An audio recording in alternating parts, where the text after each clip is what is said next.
আলহামদুলিল্লাহ রবিল আলমিন ওয়াসসালাতু ওয়াসসালামু আলা সাইয়্যিদিল মুরসালিন ওয়া আলা আলিহি ওয়া সাহবিহি আজমাইন। সম্মানিত সুধী, রক্তাক্ত জুলাই 2024 আজকে তৃতীয় পর্ব শুরু করছি। এই তৃতীয় পর্ব আমি আপনাদেরকে বলবো 3 আগস্ট শনিবারের কি ঘটনা ঘটেছে, একেবারে সামান্যতম ভাবে উপস্থাপন করতে চাই, আপনারা বুঝে নেবেন। যখন ছাত্র আন্দোলন, কোঠা বিরোধী আন্দোলন শুরু করলো, সরকার কিছুতেই যখন তাদের দাবি মানছিলেন না, তখন তারা 6 দফা দাবি দিয়েছে ব্যাপক হত্যাকাণ্ডের ঘটনার কারণে। এই 6 দফা দাবিও যখন সরকার মানলেন না, তখন তারা 1 দফা দাবিতে অগ্রসর হলেন।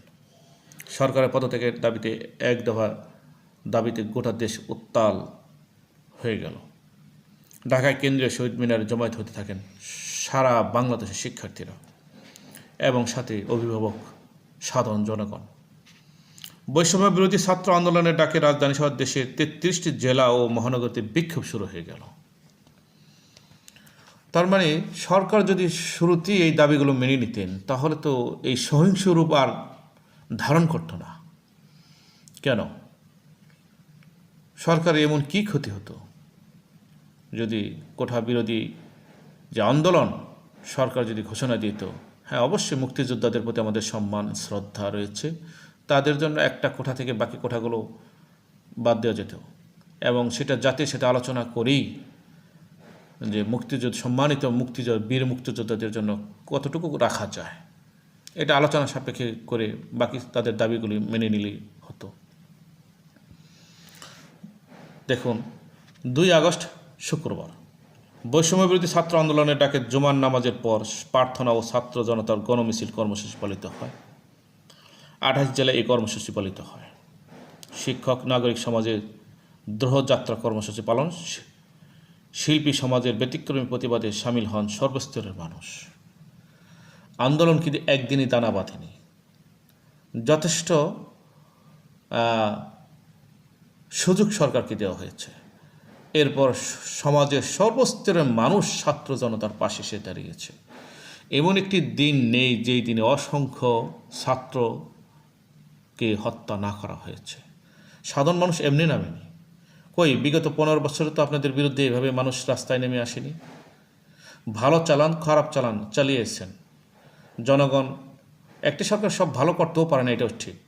আপনারা যথেষ্ট উন্নয়নমূলক কাজ করেছেন, বাংলাদেশ ইতিহাসে পদ্মা ব্রিজ করেছেন, এটা অত্যন্ত একটি ভালো কাজ।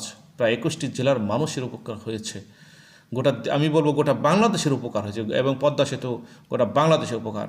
এবং এই পদ্মা ব্রিজ করার জন্য আমি মনে করি এই সরকারকে অবশ্যই ধন্যবাদ পাওয়ার যোগ্য। Padma bridge, Karnaphuli tunnel, Jamuna bridge উপর দিয়ে যে নদী দিয়ে যে আরেকটা ট্রেন সেতু হইল, রেল সেতু, এবং উল্লেখযোগ্য অনেকগুলো সেতু কালভার্ট হয়েছে, অনেকগুলো উল্লেখযোগ্য মেট্রো রেল হয়েছে, ফ্লাইওভার হয়েছে। এগুলো অবশ্যই উন্নয়ন হয়েছে। দেশকে উন্নয়নের করার জন্য অনেক চেষ্টা রয়েছে সরকারের, কিন্তু শেষ ভালো যার সব ভালো তার। এই রক্তাক্ত জুলাই মাসে যা ঘটে গেল, সমস্ত উন্নয়ন, সমস্ত সফলতাই তো ম্লান হয়ে গেল। তাহলে এই সফলতার মানে কি? আমরা আসুন দেখি। 1 আগস্ট বৃহস্পতিবার ডিবি হেফাজতে থাকা বৈষম্য বিরোধী ছাত্র আন্দোলনের 6 সমন্বয়ককে ছেড়ে দেওয়া হয়েছে বেলা 1:30টার একটু পরেই। তারা ডিবি কার্যালয় থেকে কালো রঙের একটি গাড়িতে বেরিয়ে আসেন। জামাত ইসলামী ছাত্র শিবিরকে নিষিদ্ধ করে প্রজ্ঞাপন জারি করছে সরকার। এখানে একটি উল্লেখযোগ্য বিষয় হলো যে সরকার দীর্ঘ 15.5 বছর সময়ে বাংলাদেশ একটি রাজনৈতিক দল জামাত ইসলামী ছাত্র শিবিরকে তারা নিষিদ্ধ করেনি, আইনের হাতেই দিয়েছে যে আদালত যেটা করে সেটি জাতি মেনে নেবে। ঠিক আছে? তো এই ছাত্র আন্দোলনের মধ্যে মানুষের নজরকে ভিন্ন দিকে প্রবাহিত করার জন্যই মূলত এই রাজনৈতিক দল এবং তাদের ছাত্র সংগঠনকে নিষিদ্ধ করেছে বলে অনেকেই অভিমত ব্যক্ত করেন। তাহলে তো বোঝা গেল যে এই নিষিদ্ধ করার কারণে দেশের জনগণ আরও ক্ষেপে গেল। এইটা অবশ্যই সরকার একটি ভুল আমি মনে করি। ডিবি হেফাজতে যে যাদেরকে গ্রেপ্তার করা হলো, তাদেরকে যথেষ্ট টর্চারিং করা হয়েছে। আমি দেখেছি এখন উপদেষ্টা পরিষদে আছেন সেই ছাত্র, তার শরীরকে যেভাবে রক্তাক্ত করা হয়েছে দেখলে যে কোনো বিবেকসম্পন্ন মানুষ শিহরে উঠবে। এভাবে মানুষ মানুষকে নির্যাতন করে না। আজকে আমরা ডিবির দায়িত্বে যিনি ছিলেন তিনি মানুষরূপী হায়না, তার বিচার হওয়া উচিত। তাকে এই দায়িত্ব দেওয়া হয়নি আদালত থেকে মানুষকে মেরে স্বীকারোক্তি নেওয়া। আমি জানি না পুলিশ প্রশাসনের স্বীকারোক্তি নেওয়ার জন্য আর কি কি মাধ্যম রয়েছে। এভাবে জুলুম নির্যাতন জানে মেরে স্বীকারোক্তি নেওয়া এটা কোন আইনের মধ্যে রয়েছে আমি আইন বিশেষজ্ঞ নই, আমি এটা বলতে পারবো না।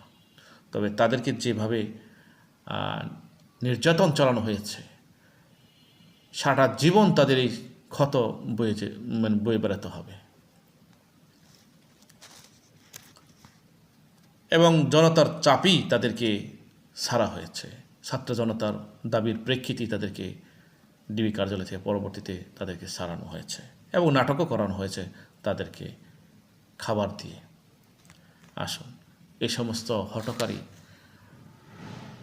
অদূরদর্শিতা পরিচয় দিয়েই মূলত এই সহিংস রূপ নিয়েছে। আমরা এখান থেকে দেশকে রক্ষা করি, নিজেরা সুন্দরভাবে চলি।